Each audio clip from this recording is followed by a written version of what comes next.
6% тослогтой 104 литр сүв, 15% тослогтой 61 литр сүвг нийлүүлвэл хэдэн хувийн тослогтой сүв гарах вэ? За энэ бодлогыг хоёр янзын аргаар бодож үзүүлнэ. За эхний арга нь бол процентыг ойлгоход чухал ач холбогдолтой учраас эхний арган сайд сурч авах хэрэгтэй.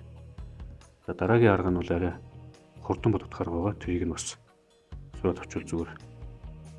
За нэгдүгээр арга нь эхлээд 104 литр сүүний 6% тослог гэдэг нь юу гэсэн үг вэ гэхээр энэ дотор яг 6% тос байгаа гэсэн үг. Тэр тосных нь хэмжээг литрээр илэрхийлье. Тэгэхийн тулд пропорц зохиоё. 104 литрээ 100% гэж үзнэ. Тэгвэл 6% нь хэдэн литр байх вэ? Тэрийг x гэж тэмдэглэх юм бол x гэдэг бол 104-ийг 6%-аар үржүүлээд 100% таа хаваа. За ингэвэл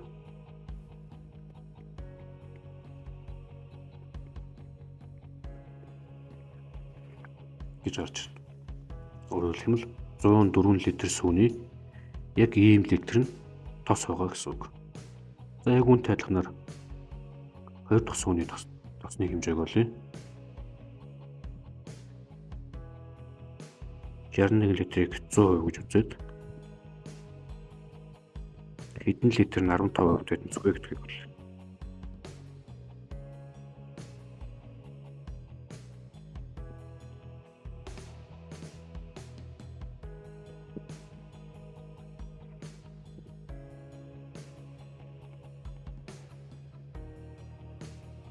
Ийм гэж гарч ирнэ. За мэдээж хэрэг 104 литр сүн дээр 61 литр сүг нэмэх юм бол 165 литр сүг гарч ирнэ. Энэ дотор байгаа тосны хэмжээ бол энэ хоёрын нийлбэр байх хэрэгтэй. За энэ хоёрыг энгийн баталгаагаар нэмээд үзвэл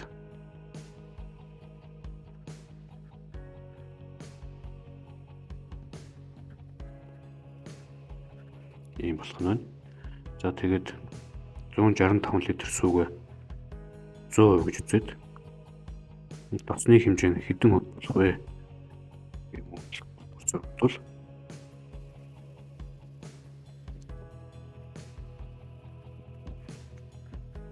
энэ хоёрыг үржүүлээд тэгээд энд нь хуваах төчнө. За энийг бодвол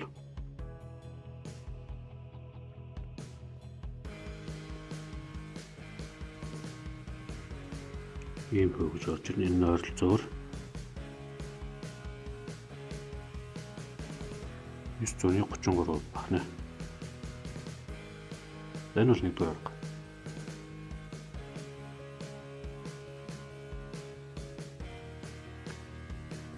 За хоёрдугаар арга нь шууд хэдэн хувийн тослогтой болох вэ гэдгийг бодохын тулд энэ 6% 104 үржүүлээд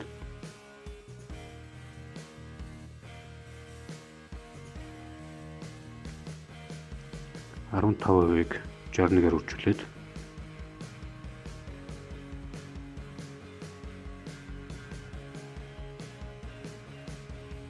нийт 104-д 61 нэмээд 165 байгаад энэ бол ийм хөв буюу 933% гэж гарч ирнэ. За эхлээд нэгдүгээр аргаа сайн сурсан байх хэрэгтэй. За тэрний хадараа бол хоёрдугаар аргыг сураад хурдан бодож болох нэ.